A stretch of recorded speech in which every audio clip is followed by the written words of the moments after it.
Natur entfaltet ihre wahre Kraft und Lebendigkeit in Freiheit.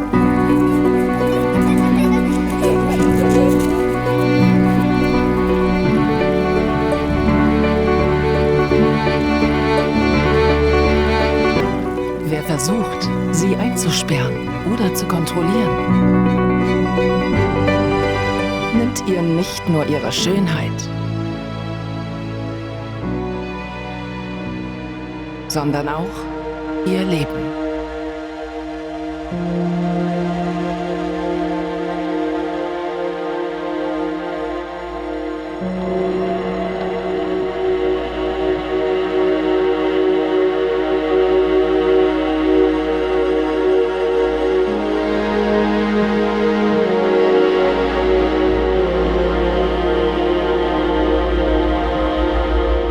Zeit, sie zu befreien.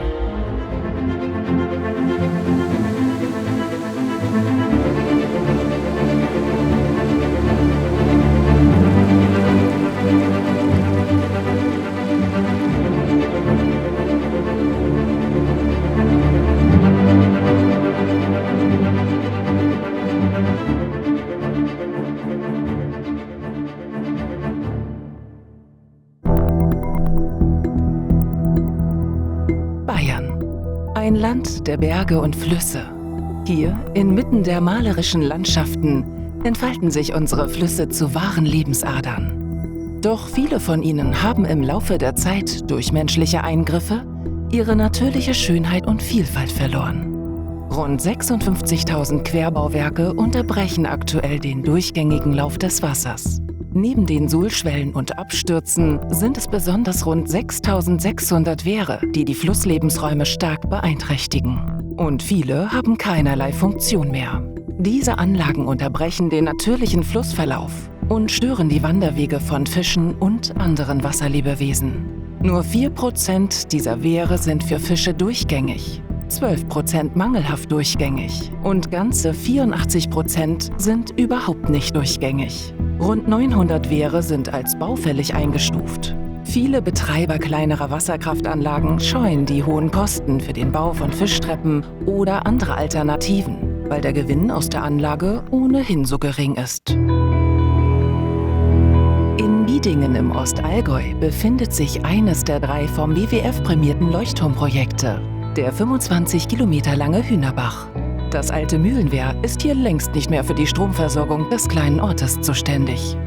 Also wenn ich an den Hühnerbach denke, dann denke ich eigentlich an meine Kindheit zurück. Ich bin hier aufgewachsen und das war quasi unser Spielplatz. Für uns als Kinder war der Hühnerbach früher tiefer, mit mehr Wasser gefühlt, natürlich wilder. Wir sind den immer hoch und runter gestapft. Für mich persönlich hat das Wehr eine Erinnerung, weil ich mit meinem Papa dort immer war. Bereits im April 2023 hat die Besitzerfamilie den Betrieb der Kleinwasserkraftanlage eingestellt. Der Unterhalt der Mühle ist schlicht zu teuer. Als erste Maßnahme wurde hier der ehemalige Mühlenkanal eingeebnet und Teile des Flussbettes bereits renaturiert. Das wünscht sich Caroline auch für den Rest des Hühnerbaches. Also das, was ich jetzt schon alles gesehen habe, was der Kraftwerksbesitzer schon alles gemacht hat, freut es mich drauf, was hier noch kommen wird. Die Weiler Mühle, eine Ruine aus Beton und Stahl, soll jetzt dringend weg. Also grundsätzlich war tatsächlich von der EU die Vorschrift, dass bis 2027 alle Querverbauungen fischdurchgängig gemacht werden. Und wir dachten uns, so lange müssen wir gar nicht warten, da fangen wir gleich an. Wir wollten einfach nicht länger warten. Auch unseren ökologischen Beitrag dazu zu leisten, dass alles ein bisschen natürlicher werden kann. In ihrer Tätigkeit für den Wasser- und Bodenverband ging es für Caroline nun darum, möglichst viele Parteien im Ort für dieses Projekt zu begeistern und den eingesperrten Bach zu befreien. Ob es Wasserwirtschaftsamt oder unsere Wasserrechtsbehörde, Fischereifachberatung, die waren alle da. Mitglieder des Verbandes waren da und sind alle bemüht und natürlich auch auf das Ergebnis gespannt. So viel Engagement unterstützt der WWF mit 30.000 €.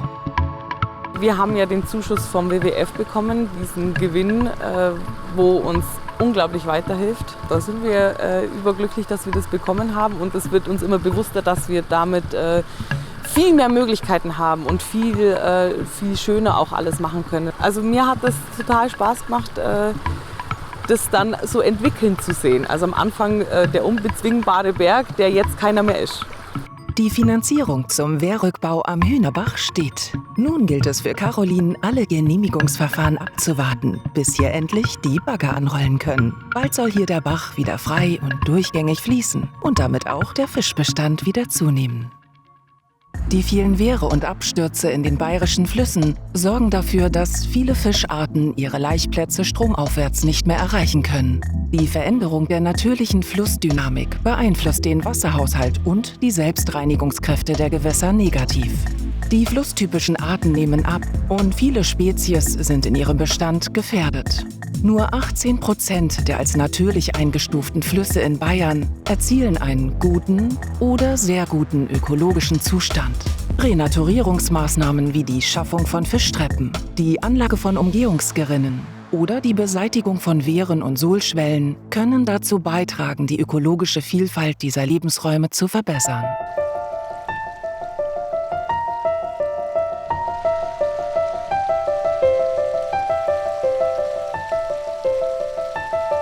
Im Landkreis Aichach-Friedberg fließt auf 26 Kilometer die Kleine Paar, deren ökologischer Zustand aufgrund der vielen Sohlschwellen als unbefriedigend eingestuft ist. Artenvielfalt und große Fischmengen sucht man hier noch vergebens. Es ist unsere Heimat. Hier schaut es so ungefähr aus seit 1960. Nach der Flurbereinigung wurde hier das Gewässer begradigt. Die Kleine Paar fließt ja in die Donau und die Fische, sagen wir mal, leichen hier oben ab, schwimmen runter, hüpfen die Sohlschwellen runter, gehen wieder zurück in die Donau und wollen nächstes Jahr dasselbe wieder machen, kommen aber die Sohlschwellen nicht mehr hoch, weil sie einfach zu hoch sind. Das Gewässer tiefte sich nach der Begradigung ein und musste mit Sohlschwellen stabilisiert werden. Gebremst und eingezwängt zwischen Feldern verschlammte die Kleine Paar. Das will Matthias Schlicker unbedingt ändern. Ich renaturiere Flüsse auch. Und ich habe mir gedacht, überall mache ich schön. Und wenn ich zu mir nach Hause komme, mit meinen Kindern spazieren gehen im Dorf, schaue in den Bach rein, dann kommt es mir hoch, weil es einfach nur ein Schlammloch ist und nicht mehr schön ist. Man sieht es halt als Abflusskanal und nicht als Lebensraum. Es ist aber auch unser Lebensraum, unsere Heimat, der Lebensraum vieler Tierarten. Und das hat mich einfach gestört, dass das so vergessen wurde. Und es ist ganz wichtig, dass man das wieder erkennt, dass man nicht nach Thailand fliegen muss, in den Regenwald zu gehen, um Tiere zu sehen, sondern man kann es vor der Haustür auch ganz leicht selber machen, auf Flächen, die schon vorhanden sind und mit geringem Aufwand wieder hochwertiger gestaltet werden können. Alleine ist man machtlos, würde ich mal sagen. Da rennt man gegen eine Wand. Man muss Leute davon überzeugen, dass das eine gute Sache ist und muss sie auch dafür gewinnen können. Als Mitglied des Gemeinderates in Baar konnte Matthias schnell den Bürgermeister und seine Mitbürger für das Projekt begeistern.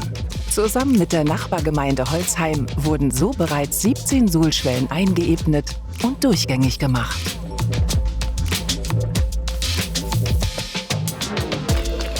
Nur ein Projekt bereitet Matthias große Sorgen. Die Komplexität besteht in den Aufbau des Sturzes. Er hat einen Abwasserkanal unter der Sohlrampe, er hat 2 Einleitungsstellen für Niederschlagswasser links und rechtsseitig und die Feuerwehr muss Löschwasser jederzeit im Brandfall dort entnehmen können. Das ist für uns einfach als Laien, sagen wir mal, mit wenig Aufwand und Schubkarten ausgestattet sozusagen, schwierig umzusetzen. Da entsteht ein hoher finanzieller Aufwand, das herzustellen und das ist dann einfach ohne Unterstützung schwierig zu stellen. Diese Unterstützung kommt für den Flussbefreier in Form von 30.000 € durch den WWF und die Deutsche Postcode-Lotterie. Also das ist der Wahnsinn, dass uns der WWF hier unterstützt finanziell. Wir hätten das niemals erwartet. Und das ist bei so Projekten sehr wichtig, dass man da auch mal eine Bestätigung von außen kriegt. Dadurch kann sowas wachsen. Bald kann die Kleine Paar auch an dieser Stelle endlich wieder befreit fließen.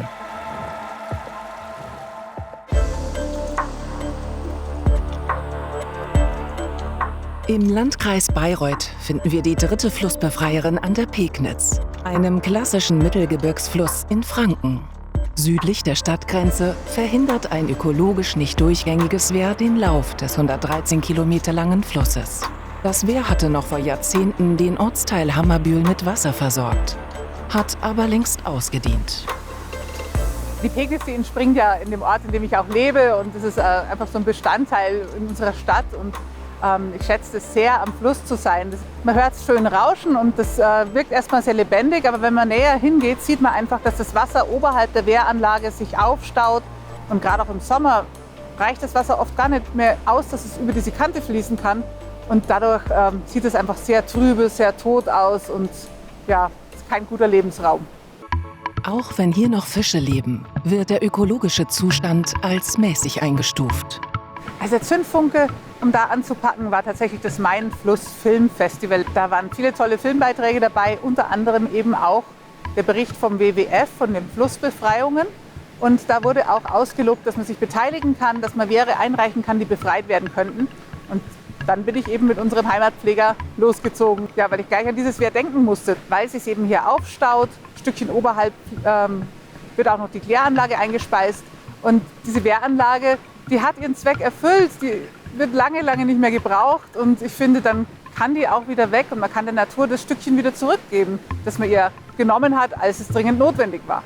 In Zusammenarbeit mit einem Dresdner Landschaftsarchitekturbüro sucht Stadträtin Susanne Bauer nun nach einer passenden Lösung, das Wehr zurückzubauen, um die Pegnitz zu befreien. Also wir haben hier an dem Wehr 3 Optionen, die wir jetzt hier im Gewässer machen können. Das eine wäre die Variante 1, dass man das Gewässer komplett ökologisch durchgängig gestaltet, wenn man das Wehr weg zurücknimmt, also bis zur Sohlhöhe runternimmt und die ganzen Betoneinbauten in der Sohle entfernt.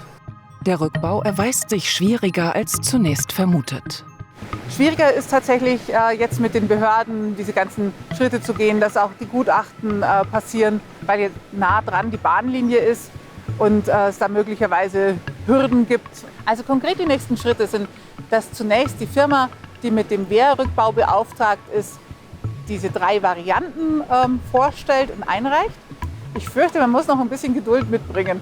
Geduld ist nicht immer einfach, aber wenn es dann wirklich gut wird und wenn wir dann tatsächlich dazu kommen, dass wir diesen Fluss befreien und dieses Wehr so entfernen können, dass wirklich wieder Durchfluss möglich ist und Wandern der Fische möglich ist, dann ist es das auch wert.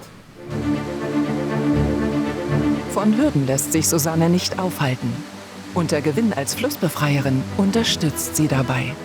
Also ich denke, die Anerkennung des WWF war unwahrscheinlich wichtig, um auch eben bei der Stadt und den Bürgermeister und so weiter zu gewinnen, weil es ja trotzdem einfach eine Riesenorganisation ist, weltweit bekannt, und da natürlich Aufmerksamkeit zu bekommen, eine kleine Stadt wie Pegnitz für unseren Fluss, ist eine Riesensache.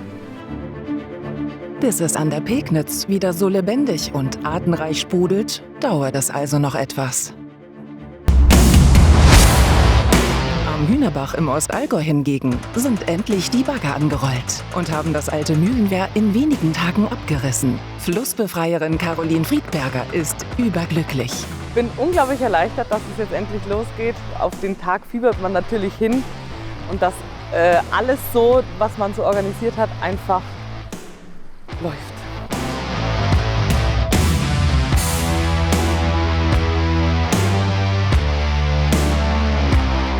Der Stand der Dinge ist, dass jetzt schon die Wände raus sind, die Bachsohle, der Beton ist schon raus. Also wir sind schon wieder bald dabei aufzubauen. Jetzt, wo das alte Wehr weg ist, geht es Caroline darum, den Hühnerbach zu einem Wohlfühlort für die Anwohner zu machen und Fischen und Kleinstlebewesen ihren natürlichen Lebensraum wieder zurückzugeben. Der Aufbau wird sich so gestalten, wir müssen die Ränder befestigen durch Seeflussbausteine. Sollte da auch Totholz mit eingearbeitet werden, Wurzelwerk mit eingearbeitet werden. Durch diesen Höhenunterschied, den wir ausgleichen müssen, werden 5 Riegel mit eingebaut. Dieser Riegel dient dazu, dass das Wasser in trockeneren Zeiten in eine Rinne gelenkt wird, die dann als Wanderkorridor für Bachlebewesen zur Verfügung steht. Wenn das Projekt abgeschlossen ist, werden wir ungefähr 220 Tonnen bis 240 Tonnen Flussbausteine verbaut haben. Und 12 bis 14 Wurzelstöcke werden eingebaut. und die Randbepflanzung mit ca. 25 neuen Bäumen bepflanzt. Wo vor wenigen Monaten noch die alte Weiler Mühle den Hühnerbach eingesperrt hat, kann das Wasser wieder wild und frei fließen. Aber es gibt noch viel zu tun. Ich erhoffe mir von der Zukunft, dass hier die Natur sich ein Stück weit etwas zurückgeholt hat, dass hier Artenvielfalt besteht. Ich denke auch, dass es zu meinem Lieblingsplatz werden kann, wenn man mal Ruhe braucht. Den Aspekt, dass man schon mal was für die Umwelt tun kann, ist Motivation genug.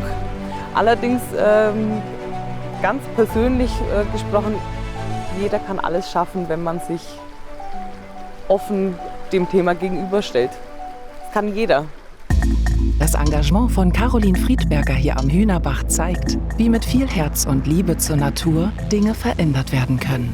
Und auch bei unserem Flussbefreier Matthias Schlicker an der Kleinen Paar ist mittlerweile viel passiert. Und eine weitere Sohlschwelle soll heute eingeebnet werden. Um den Bach wieder schöner zu gestalten, bringen wir Kies- und Wasserbausteine ein. Die erzeugen eine Vielfalt im Bach an Strömungsgeschwindigkeiten. Und diese Strömungsgeschwindigkeit sorgt dafür, dass der Schlamm wieder abtransportiert wird und es kommt wieder Leben nach. Heute erwartet Matthias Schlicker ganz besondere Gäste. Und auch Bürgermeister Roman Pekes freut sich über die ungewöhnliche Unterstützung. Was wir selber an dieser Maßnahme lieben, das ist ja im Prinzip selber hinlangen.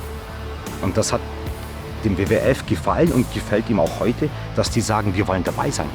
Wir wollen nicht nur zuschauen, wir wollen nicht nur der Geldgeber sein. Die haben die auch sehr gern dazu eingeladen, dass die mit den Geldgebern einfach an so einer Maßnahme teilnehmen und selber mal sehen, was es eigentlich für eine Arbeit ist. Man ist dabei, man hat einen ganz anderen Bezug zum Projekt und ist dann natürlich dementsprechend motiviert. Und das hat uns natürlich dann auch das WWF spüren lassen, dass es gar nicht so verkehrt ist, was wir machen. Alle packen mit an, um die kleine Paar ein klein wenig schöner zu machen. Die Verantwortlichen vom WWF rund um Flussexpertin Sigrun Lange und die Fördermittelgeber zeigen, Gewässerschutz geht uns alle an. Und jeder kann ein Flussbefreier sein. In diesem Fall haben wir den WWF für das Projekt Lebendige Flüsse ausgezeichnet mit 1,5 Millionen Euro, um Flüsse zu renaturieren. Und es ist wunderbar zu sehen, was wirklich konkret bewirkt werden kann, dass Flüsse wieder zu Fließgewässern werden. Wir packen alle mit an. Und ganz besonders persönlich finde ich, dass dieses Engagement der Menschen hier vor Ort unglaublich bewundernswert ist. Also sie packen mit an, das ist eine Initiative, die aus der Gemeinde herauskommt. Und dass wir das unterstützen können als Deutsche Postcode-Lotterie ist wunderbar.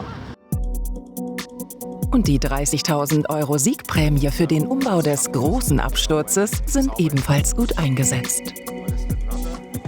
Das Problem an der Sohlschwelle ist, das schaut jetzt ganz einfach aus, ist es aber leider nicht, weil wir links und rechts Niederschlagskanäle haben, die bringen Oberflächenwasser ein. Das heißt, die müssen weiterhin auch funktionieren, weil sonst steht den Leuten das Wasser im Keller. Und jetzt hat man hier praktisch den Sturz hier aufgefüllt, hat das hochgeholt und hat hier in der Mitte eine Fischtreppe praktisch gebaut mit genügend Wasserstand und Wassermenge, in dem sich die Fische dann wieder hoch und runter bewegen können, was sie eben schon lange nicht mehr konnten. Wie an dieser Stelle möchte Matthias Schlicker Stück für Stück die Kleine Paar auf ihren 26 Kilometern durchgängig machen. Spätestens dann können beim jährlichen Bootsrennen die Schiffchen ungehindert auf dem ganzen Fluss von Gemeinde zu Gemeinde schippern. Da entsteht ein Stolz, wo ich sage, was wir angefangen haben, auch wenn es nicht so einfach war. Es funktioniert für die Natur und auch für das Dorf in der Gemeinschaft, in der Gesamtheit komplett.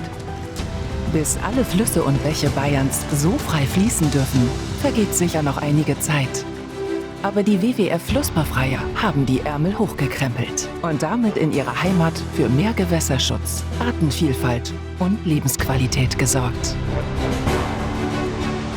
Die Natur entfaltet ihre wahre Kraft und Lebendigkeit in Freiheit. Zeit, sie gemeinsam zu befreien.